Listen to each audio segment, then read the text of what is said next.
You know, it usually takes a couple of weeks for definitive evidence of Arch being right, as always, to pipple up to the surface, but we have an express train today, and a lot of my predictions made literally yesterday have been proven correct now, or at least allegedly so, in this article by the Wall Street Journal, suggesting that Activision Blizzard's workplace problems spurred the $75 billion Microsoft deal.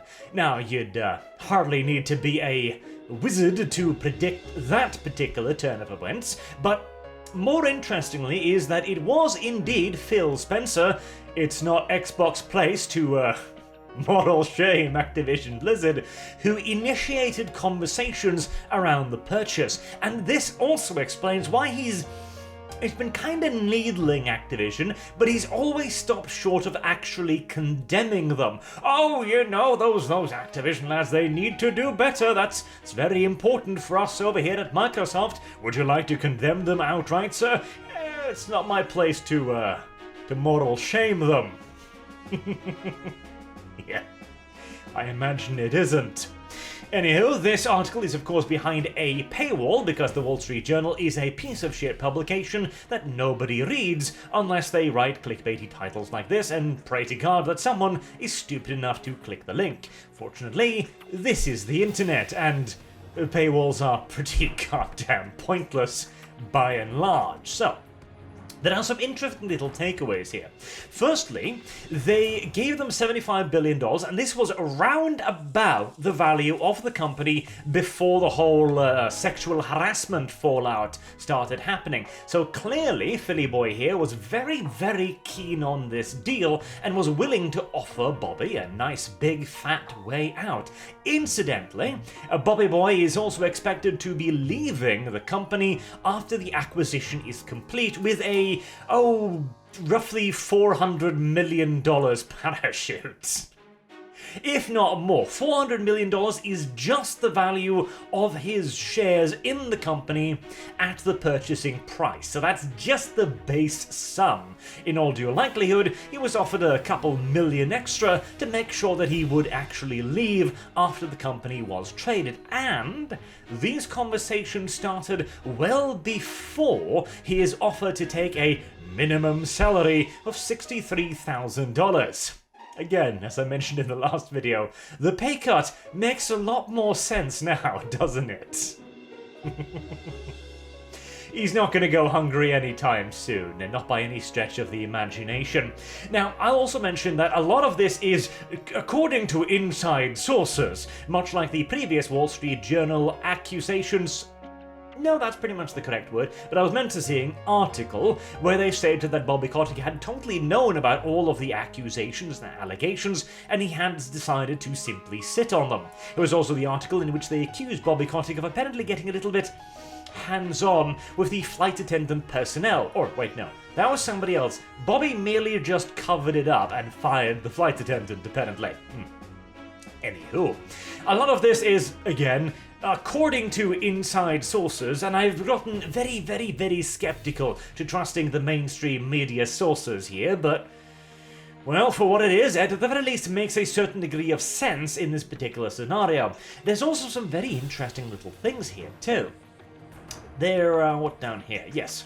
Mr. Kotick had been eager to change the public narrative about the company, and in recent weeks had suggested that Activision Blizzard make some kind of acquisitions, including gaming trade publications like Kotaku and PC Gamer. You know what? It would have worked too, because like the happy little propaganda pieces they are, if you were to purchase them, they would fall in line pretty gosh darn quickly. I guarantee it. The principles of a wokist are mighty, mighty cheap these days, after all. In fact, I'd love to see them try it. If nothing else, it would be further ammunition for those of us who actually have some sort of spinal structure embedded in our backsides. According to people familiar with him, the Activision spokeswoman, Miss Klasky, wonderful name, disputed that Mr. Kotick wanted to make the acquisitions. A spokesman for Geo Media, the parent company of Kotaku, declined to comment, and PC Gamer didn't respond to a request for comment. So in other words, they did. And they considered it. Because if they hadn't, they would have made a statement right now saying, oh no, we told that sexual harassing gremlin to shove his crocs up his arse. They didn't do that. No comment on that, sir, no. God. Man, I mean, we all know that their crocs are shit and basically propaganda outlets, but it's always nice to get it confirmed, isn't it? I also love, Bobby Kotick must have thought to himself, right, all of this bad PR is really starting to hammer my business. How do I deal with this? Well, some positive spin might be a good place to start, but where will I find journalists so utterly bereft of basic integrity? Such absolute low-born slimes as to be willing to print anything I tell them with zero critical sense. Oh, I know, PC Gamer and Kotaku. I mean, clearly, Bobby here, sir, is the kind of person who can recognize the lack of talent when he sees it. Oh... Hey, at least something funny came from all of this. I'm still not particularly happy about Microsoft picking up these companies because they are now sitting on an actual, literal mountain of some of the biggest, most mainstream popular IPs in gaming. Again, Overwatch, StarCraft, Warcraft, World of Warcraft, goddamn, Call of Duty, including money printers like Candy Crush and the casual market assery of King. Oh yeah, this is a tremendous amount of market power they're owning right now, and almost my biggest fear is we end up in the kind of situation where you've got Tencent, on the one hand, owning half of the gaming market, and then Microsoft on the other, owning the other half of the gaming market. Oh. If you think gaming has been shit recently, you have not seen anything yet, son. Well, I suppose we shouldn't leap to the worst case scenario just yet. I mean, hell, it'd be funny at least to see Kotaku and PC gamers suddenly get very happy about video gaming again. Oh yes, we've decided to become very anti-China suddenly. And covering a lot of, incidentally, Activision Blizzard made video game. Oh, and that Xbox? Great platform. I will not get over that for a while. Anywho. So there was the mention here too. He became Activision's chief executive in 1991 after acquiring it out of bankruptcy with partners for $400,000. Now, $400,000 in 1991... Mucho moolah. However, compared to his current profit of $400 million at the deal price, that was $400,000 well spent, Mr. Bobby. I cannot dispute that. Not to mention, of course, the millions, if not billions, that he's already earned in salaries over the years. Now, he's, say what you want about him, but he is a savvy businessman, if nothing else. And additionally, again, I would like to stress, due to his current reputation, he's almost certain to be getting yet another hefty severance package, which I hope will pop up in the media, because I wonder just how many millions of dollars Phil Spencer offered him so that he wouldn't have to, morally chastise him. God damn it. It is so... See, this is the thing here, right?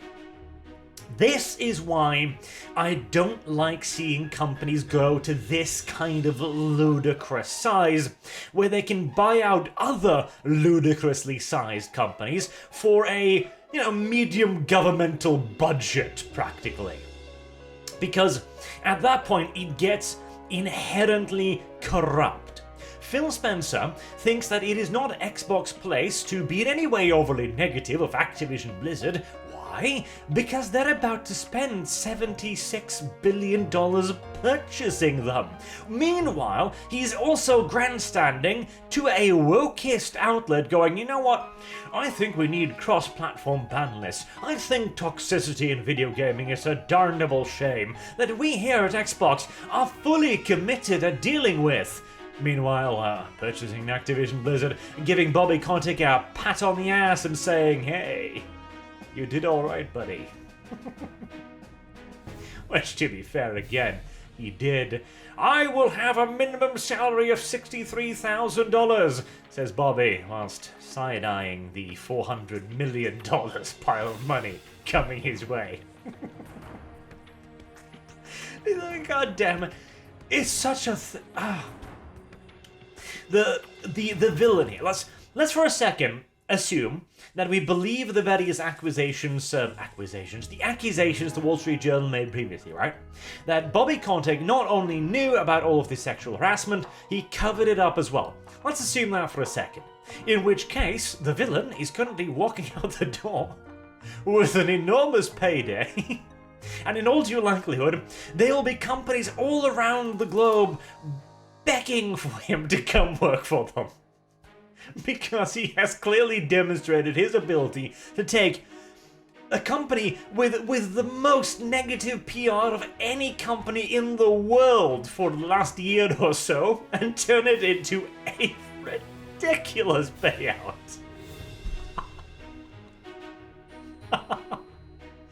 You gotta laugh. You just do. Holy hell. Oh my god. It's... Is it a happy ending of sorts? I'm not sure it is. Now, within Activision Blizzard 2, there is still some rumblings. The Activision Blizzard Union says that this does not change their aims, and they still want to see a union formed. Good luck with that in Microsoft, mind you. Although, I mean, they were pushing for a more inclusive and diverse gaming scene open to everyone. I'm sure Microsoft will be more than happy to unionize the purchase they just spent a goddamn governmental budget on. Oh, you want to take over a big part of the control over this company we just bought for a literal mountain of money? Why, fantastic! Now, if you could please put on this blindfold and turn around real quick, that'd be just grand. I'm looking forward to seeing what Microsoft will do with Activision Blizzard, if nothing else. I do suspect there was already a pretty big round of firings. Half of me thinks that this is Activision Blizzard getting rid of the last few bad eggs right before the acquisition, so that Microsoft won't have blood on its hand. Whereas another part of me also suspects that maybe Microsoft now wants to move in, do their own investigations, and then use those as an excuse to purge ranks a little bit further. We shall have to wait and see on that one. Anywho, this is hilarious, if nothing else. A year later, Bobby Kotick, the literal devil, walks out the door richer than ever. Because the gaming industry is a fascinating one, and there is always a bigger fish willing to cover for the smaller one. Oh well. Until next time, I'm Inarch, thank you all very much for watching, and I hope to see you all again soon. Till then, have a good day.